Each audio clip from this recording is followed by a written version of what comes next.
నమస్తే. Marwadi go back అనే slogan కొంతకాలంగా హైదరాబాద్ రాజధానిలో ప్రధానంగా నడుస్తోంది. ఇటు ఒకరిపై ఒకరు రెండు వర్గాలుగా మాటల యుద్ధం కూడా కొనసాగుతుంది. ఇదే అంశంపై మాట్లాడడానికి మనతో పాటు తెలంగాణ మహిళా మోర్చా నాయకురాలు మనీషా సింగ్ ఉన్నారు. వారిని క్లారిటీ అడిగి తెలుసుకునే ప్రయత్నం చేద్దాం. ఏం చెప్తారు? ఈ మధ్యకాలంలో మార్వాడి గో బ్యాక్, మార్వాడీలు మొత్తం అన్యాయం చేస్తున్నారు, మాకు వ్యాపారాలు లేకుండా మొత్తం నష్టం చేస్తున్నారని కూడా ఒక వర్గం నుండి పెద్ద ఎత్తున ఇటు మాటల తూటాలు అయితే కనిపిస్తున్నాయి. ఏం చెప్తారు? అందరికీ నమస్కారం. నేను మనీషా సింగ్. ఇప్పుడు ప్రస్తుతం నడుస్తుంది సిచ్యువేషన్ మార్వాడి గో బ్యాక్, ఇది మొత్తం అబద్ధం. ఎందుకంటే మార్వాడి ఉంటేనే బిజినెస్ వస్తుంది. అందరు చేస్తున్నారు, ఎక్కువ క్వాంటిటీలో మార్వాడి బిజినెస్ చేస్తున్నారు. ఇంకా జాబ్ దొరకలేదని చెప్తున్నారు, అది కూడా అబద్ధం.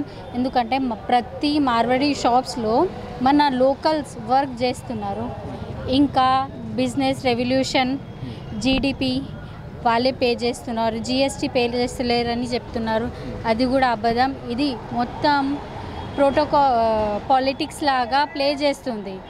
ఈ టాపికే మొత్తం వేస్ట్, డిస్కస్ చేయడానికి, ఫైటింగ్ చేయడానికి ఇది నడవదు. ఎందుకంటే మనం ఫస్ట్ ఆఫ్ ఆల్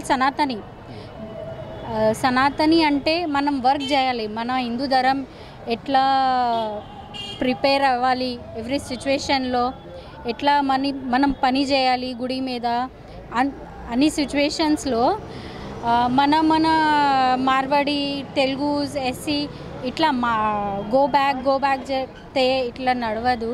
ఎందుకంటే మనం ఫస్ట్ నుంచి తెలంగాణలో ఈ क्या बोलते हैं बराबर से रहते, मतलब ये कास्ट फीलिंग नहीं लाते थे. क्यों अभी ला रहे? जब से कांग्रेस सरकार आई. कांग्रेस सरकार का क्या है, किसी भी रिलीजन को सपोर्ट नहीं करते. स्पेशली जो रिलीजन को सपोर्ट करते वो रिलीजन को बेनिफिट हो रहा है. यहाँ पे क्या गेम प्ले हो रहा है बोलो तो हिंदू ही लड़ रहा है ना. सो ये चीज़ का दूसरा फ़ायदा उठा रहा है. तो हमारा यही बोलना चाह रहे कि एक अच्छे से एग्जाम्पल दीजिए. हिंदू कभी भी एक ही रहेगा और हिंदू मुस्लिम्स दोनों भी बराबर है. और अभी के टाइम में हिंदू मुस्लिम बोलकर लड़ाई हो रहा है, पर वैसा नहीं होना चाहिए. हैदराबाद हिंदू मुस्लिम भाई है और आगे भी बड़े रहेंगे. भाई बहन का ही चलेगा. और ये जो मारवाड़ी गो बैक है वो వేస్ట్. అయితే వ్యాపారం చేసుకోవడానికి వచ్చి ఒక్కొక్కరిగా స్థానికంగా ఉన్న వ్యాపారులందరూ కూడా నష్టం చేస్తున్నారు. అన్ని కుల వృత్తులను కూడా మొత్తం ధ్వంసం చేసి అన్ని రంగాల్లో కూడా, ఒక నాన్ వెజ్ తప్ప మిగతా అన్ని రంగాల్లో కూడా గుత్తాధిపత్యాన్ని, మోనోపాలిని కూడా మొత్తం సాధిస్తున్నారు అనేది కూడా చాలామంది చెప్తున్న మాటలు.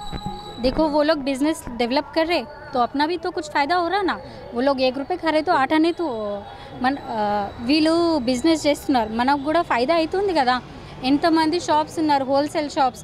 మనం అక్కడి నుంచి హోల్సేల్ తీసుకొని షాప్స్ పెట్టుకుంటున్నారు, జనరల్ కిరాణా షాప్స్.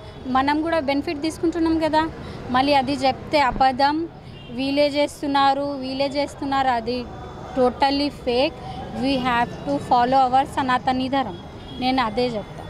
కానీ చాలా అంటే వస్తువుల విషయంలో కూడా సెకండ్ నెంబర్ క్వాలిటీ వస్తువులు వాడుతున్నారు, తక్కువ రేటుకే ఇచ్చి మొత్తం వేరే షాపులను కూడా ఉపాధి లేకుండా చేస్తున్నారని కూడా మరొక వర్షం. About quality we have to verify that this is very good quality are non quality. So that is our work నా. ఇప్పుడు మనం ఏమైనా పర్చేజ్ చేస్తున్నాం, అది మంచిగా చూసుకుని చేయాలి. ఇది లేదు ఎక్స్పైర్, మెడిసిన్స్ తీసుకుంటున్నాం, మెడికల్ ట్యాబ్లెట్ పైన ఎప్పుడు ఎక్స్పైర్ ఉంది, ఎప్పుడు మ్యానుఫ్యాక్చర్ ఉంది, అది చూసుకొని తీసుకుంటున్నాం కదా. అది కూడా చేయాలి. మనం కూడా ఏమైనా పర్చేజ్ చేస్తే మ్యానుఫ్యాక్చరింగ్, ఎక్స్పైరింగ్ కూడా చూసుకోవాలి. వాళ్ళు తప్పు ఏం లేదు కదా. పైన నుంచి అది వస్తుంది, వీళ్ళు కూడా చేస్తున్నారు, మనం కూడా చేస్తున్నాం. అది మొత్తం వేస్ట్. సెకండ్ క్వాలిటీ, అది క్వాలిటీ అంటే అది నడవదు. ఫైనల్గా ఏం చెప్తారు దీనికి? చాలామంది వ్యతిరేకిస్తున్న వాళ్ళకైతే మాత్రం మీరు చివరిగా ఇచ్చే మెసేజ్ ఏంటి వాళ్ళకి? अभी जो न्यूज़ फैला रहे ना, वो बाइकॉट मारवाड़ीज़, वो होने वाला नहीं है. क्यों बोले तो हम लोग एक हिंदू है, हिंदू भाई बनकर ही रहे तो चलेगा. यहाँ पे अगर मारवाड़ी गो बैक बोले तो निज़ाम टाइम से वो लोग अकाउंटेंट का काम करते थे, इतना बिल जनरेट करते, इतना बिजनेस लेकर आते। अगर मारवाड़ी चले गए तो कैसा होगा? ये नहीं बोल रहे कि हम लोग कुछ नहीं करते, मारवाड़ीज़ भी करते, हम लोग भी करते, बहुत सपोर्टिव है अपने लिए मारवाड़ी। तो हम ये बोलना चाह रहे कि ये सब चीज़ वेस्ट है, मारवाड़ी गो बैक, सब लोग मिलकर रहने से ही फ़ायदा है। మొత్తంగా ఇది మార్వాడి గో బ్యాక్ అనేది ఒక అబద్ధం. చాలామంది ఒక ఫేక్ ప్రచారాన్ని కూడా చేస్తున్నారు. అందరూ కూడా సమానమే, ఎవరి వ్యాపారం వారు చేసుకునే స్వేచ్ఛ ఈ దేశంలో ఉంది. ఎప్పుడు లేని కొందరు కావాలని ఇలాంటి విమర్శలు చేస్తున్నారు తప్ప ఇదన్నీ జరుగుతున్న ప్రచారం వెనుక మాత్రం ఎలాంటి నిజం కూడా లేదు. అందరూ కూడా కలిసి పనిచేసుకోవాల్సిన అవసరం ఉంది, అందరూ కూడా స్వాగతించాల్సిన అవసరం ఉంది. జిఎస్టీ విషయంలో కానీ భాష విషయంలో కానీ కొందరు కావాలనే విష ప్రచారం చేస్తున్నారని కూడా నిమిషా ఠాకూర్ గారు బీజేపీ సంబంధించిన మహిళా మోర్చా సంబంధించిన నాయకురాలు అయితే మాత్రం స్పష్టం చేసిన సందర్భం కనిపిస్తుంది. కెమెరా పర్సన్ వంశీతో సతీష్, దిశ టీవీ, హైదరాబాద్.